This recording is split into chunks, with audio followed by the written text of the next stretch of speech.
Hi hello friends, welcome back to my YouTube channel. ಹೇಗಿದ್ದೀರಾ ನೀವೆಲ್ಲ? ಇವತ್ತು ನಾನು ನಿಮ್ಮ ಜೊತೆ ಶೇರ್ ಮಾಡ್ತಾ ಇರೋದು ಶೀರ್ ಕುರ್ಮಾ ಅಂದಾಗ ಎಲ್ಲರಿಗೂ ನೆನಪಾಗುವುದು ಹಬ್ಬ. ಆದರೆ ನಾನಿಲ್ಲಿ ಮಾಡ್ತಾ ಇರೋದು ಹಬ್ಬದ ದಿವಸ ಅಲ್ಲ. ನಾನು ಆಗಾಗ ಶೀರ್ ಕುರ್ಮಾ ಮಾಡ್ತಾ ಇರ್ತೇನೆ.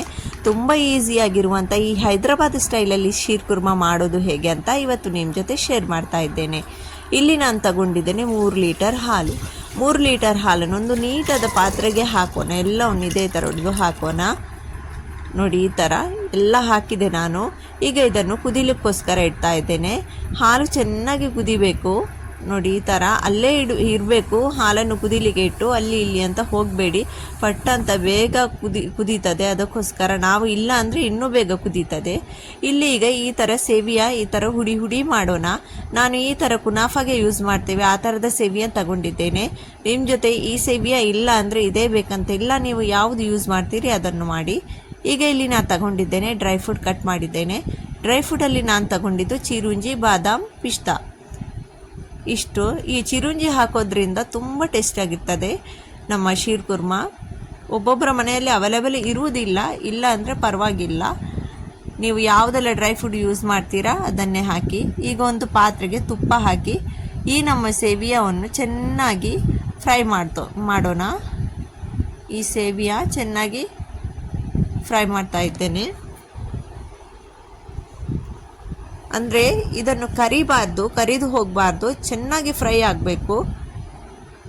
ನೋಡಿ, ಈ ಥರ ಕೈ ಆಡಿಸ್ತಾ ಇರಬೇಕು. ಸ್ವಲ್ಪ ಕೂಡ ನೀವು ಬಿಟ್ಟರೆ ಒಂದೊಂದು ಸೇವಿಯ ಯಾವುದು ಕಲರ್ ಚೇಂಜ್ ಆಗ್ತದೆ, ಒಂದೊಂದು ಸೇವಿಯ ಆ ಥರ ಹಸಿಯೇ ಇರ್ತದೆ. ಅದಕ್ಕೋಸ್ಕರ ನೋಡಿ, ಈಗ ಚೆನ್ನಾಗಿ ಇದು ಫ್ರೈ ಆಗಿದೆ. ನೋಡಿ, ಈಗ ಇದಕ್ಕೆ ನಾನು ಹಾಕ್ತಾ ಇದ್ದೇನೆ. ಚೆನ್ನಾಗಿ ಕುದಿದಿದೆ ಈಗ ಹಾಲು. ಅದಕ್ಕೆ ನಾನೀಗ ಈ ಸೇವಿಯ ಹಾಕ್ತಾ ಇದ್ದೇನೆ. ಇನ್ನೊಂದು ಟಿಪ್ಸ್ ನಿಮ್ಮ ಜೊತೆ ನಾನು ಶೇರ್ ಮಾಡ್ತೇನೆ. ಶೀರ್ ಕುರ್ಮಾದ್ದು ನೀವು ಹಾಲು ಕುದಿದಾಗಲೇ ಸಕ್ಕರೆ ಹಾಕಬೇಡಿ, ಮೊದಲಿಗೆ ಸೇವಿಯ ಹಾಕಿ. ಯಾಕಂದರೆ ಸೇವಿಯ ಚೆನ್ನಾಗಿ ಬೇಯ್ತದೆ, ಇಲ್ಲಾಂದರೆ ಸ್ವಲ್ಪ ಗಟ್ಟಿ ಥರ ಇರ್ತದೆ. ಸಕ್ಕರೆ ಹಾಕಿದ ಮೇಲೆ ಯಾವತ್ತೂ ಸೇವಿಯ ಬೇಯುವುದಿಲ್ಲ. ಅದಕ್ಕೋಸ್ಕರ ಸಕ್ಕರೆ ಹಾಕೋದಕ್ಕಿಂತ ಮುಂಚೆನೇ ಸೇವಿಯ ಹಾಕಿ ಒಂದು 15 ನಿಮಿಷ ಈ ಥರ ಕುದಿಸ್ತಾ ಇರಿ. ನೋಡಿ, ಈಗ ಇದು ಆಗ್ತಾ ಉಂಟು. ಅಲ್ಲಿ ತನಕ ನಾನಿಲ್ಲಿ ಡ್ರೈ ಫ್ರೂಟ್ ಕೂಡ ಇದರಲ್ಲಿ ತುಪ್ಪದಲ್ಲಿಯೇ ಫ್ರೈ ಮಾಡ್ತೇನೆ. ಎಷ್ಟು ಸಾಧ್ಯ ಉಂಟು ಅಷ್ಟು ತುಪ್ಪದಲ್ಲಿ ಫ್ರೈ ಮಾಡಲಿಕ್ಕೆ ನೋಡಿ ಎಲ್ಲವನ್ನು. ಆಗನೇ ಶೀರ್ ಕುರ್ಮಾ ತುಂಬ ಟೇಸ್ಟ್ ಆಗೋದು.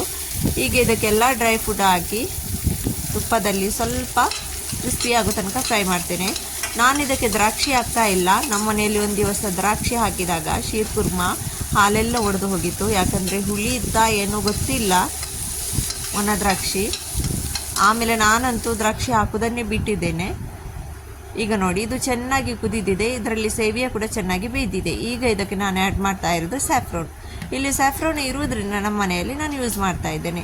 ನಿಮ್ಮ ಜೊತೆ ಸ್ಯಾಫ್ರೋನ್ ಇದ್ದರೆ ಅಂತೂ ಯೂಸ್ ಮಾಡಿ, ಇಲ್ಲಾಂದರೆ ಪರವಾಗಿಲ್ಲ, ಸ್ಕಿಪ್ ಮಾಡಬಹುದು. ಈಗ ನೋಡಿ, ಇದು ಚೆನ್ನಾಗಿ ನಾನು ಡೈರೆಕ್ಟ್ ಹಾಲಲ್ಲೇ ಸ್ಯಾಫ್ರೋನ್ ಹಾಕಿದ್ದೇನೆ. ಕಲರ್ ಬರ್ತದೆ ಚೆನ್ನಾಗಿ. ಈಗ ಇದಕ್ಕೆ ನಾನು ಹಾಕ್ತಾ ಇರೋದು ಮಿಲ್ಕ್ ಮ್ಯಾಟ್. ಇದು ಇದ್ರೇನು ಹಾಕ್ಬೋದು, ಇಲ್ಲಾಂದರೆ ಸ್ಕಿಪ್ ಮಾಡ್ಕೊಳ್ಳಿ. ಇದ್ರೆ ಹಾಕಿದರೆ ಇನ್ನೂ ಟೇಸ್ಟ್ ಚೆನ್ನಾಗಿರ್ತದೆ.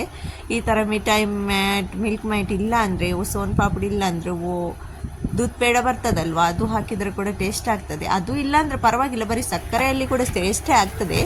ಹಾಲು ಸ್ವಲ್ಪ ದಪ್ಪ ಇರಬೇಕು, ಚೆನ್ನಾಗಿರ್ತದೆ. ಇದು ಮಿಠಾಯಿ ಮ್ಯಾಟ್ ಹಾಕಿದ ಮೇಲೆ ಇದು ಸ್ವಲ್ಪ ಸ್ವೀಟ್ ಎಷ್ಟುಂಟು ನೋಡಿ ಅದರ ಪ್ರಕಾರ ನಾನು ಸಕ್ಕರೆ ಆ್ಯಡ್ ಮಾಡೋದು.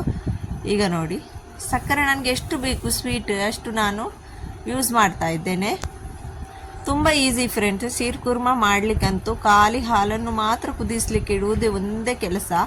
ಆಮೇಲೆ ಏನೂ ಇಲ್ಲ, ಫಟಾಫಟ್ ಅಂತ ರೆಡಿ ಆಗ್ತದೆ. ಈಗ ಇದು ಫ್ರೈ ಮಾಡಿದಂತಹ ಡ್ರೈ ಫ್ರೂಟ್ ಹಾಕೋಣ. ನೋಡಿ, ನಿಮಗೆ ಇದು ವಿಡಿಯೋದಲ್ಲಿ ನೋಡುವಾಗ ಈ ಥರ ಲಾಂಗ್ ಪ್ರೊಸೆಸಿಂಗ್ ಥರ ಕಾಣಿಸ್ತದೆ. ಆ ಥರ ಏನೂ ಇಲ್ಲ ಫ್ರೆಂಡ್ಸ್, ಫಟಾಫಟ್ ಅಂತ ರೆಡಿ ಆಗ್ತದೆ. ಈಗ ಡ್ರೈ ಫ್ರೂಟ್ ಹಾಕಿದೆ ನೋಡಿ. ನಾನು ಇದಕ್ಕೆ ಹಾಕ್ತಾ ಇರೋದು ಖರ್ಜೂರ ಸಹ ಹಾಕ್ತೇನೆ. ಖರ್ಜೂರ ಒಬ್ಬೊಬ್ಬರು ಇದನ್ನು ಕಟ್ಟಿಂಗ್ ಮಾಡಿ ಹಾಕ್ತಾರೆ. ನಾನಂತೂ ಇದನ್ನು ಇದೇ ಥರ ಇಡಿಯೇ ಹಾಕ್ತಾ ಇದ್ದೇನೆ. ಒಮ್ಮೊಮ್ಮೆ ಈ ಖರ್ಜೂರದಲ್ಲಿ ಎಲ್ಲ ಸಣ್ಣಗೆ ಹೊಗೆ ಬಂದ ಥರ ಆಗ್ತದೆ. ಅದಕ್ಕೋಸ್ಕರ ಯಾವತ್ತು ಖರ್ಜೂರ ಹಾಕುವಾಗ ಚೆಕ್ ಮಾಡಿ ವಾಶ್ ಮಾಡಿ ಹಾಕಿ. ಚೆನ್ನಾಗಿದ್ದರೆ ವಾಶ್ ಮಾಡಬೇಕಂತ ಇಲ್ಲ, ಸ್ವಲ್ಪ ಹೊಗೆ ಥರ ಬಂದರೆ ಅದನ್ನು ಸ್ವಲ್ಪ ವಾಶ್ ಮಾಡಿ ಹಾಕಿ. ಈಗ ನೋಡಿ, ನಮ್ಮ ಶೀರ್ ಕುರ್ಮಾ ಸ್ವಲ್ಪ ಒಂದು 10 ನಿಮಿಷ ಕುದಿಸಿದರೆ ರೆಡಿ ಆಯಿತು. ನೋಡಿ ಫ್ರೆಂಡ್ಸ್, ನೀವು ನನ್ನ ಚಾನಲ್ಗೆ ಫಸ್ಟ್ ಟೈಮ್ ವಿಸಿಟ್ ಮಾಡೋದಾದ್ರಿಂದ ಸಬ್ಸ್ಕ್ರೈಬ್ ಮಾಡಿ, ಲೈಕ್ ಮಾಡಿ, ಶೇರ್ ಮಾಡಿ, ಹಾಗೂ ನಿಮ್ಮ ಅನಿಸಿಕೆಗಳನ್ನು ನನಗೆ ಕಮೆಂಟ್ಸ್ ಮೂಲಕ ತಿಳಿಸಿಕೊಡಿ. ನಾವಿನ್ನು ಭೇಟಿಯಾಗೋಣ ನೆಕ್ಸ್ಟ್ ವಿಡಿಯೋದಲ್ಲಿ. ಅಲ್ಲಿ ತನಕ ಟಾಟಾ ಬಾಯ್, ಟೇಕ್ ಕೇರ್.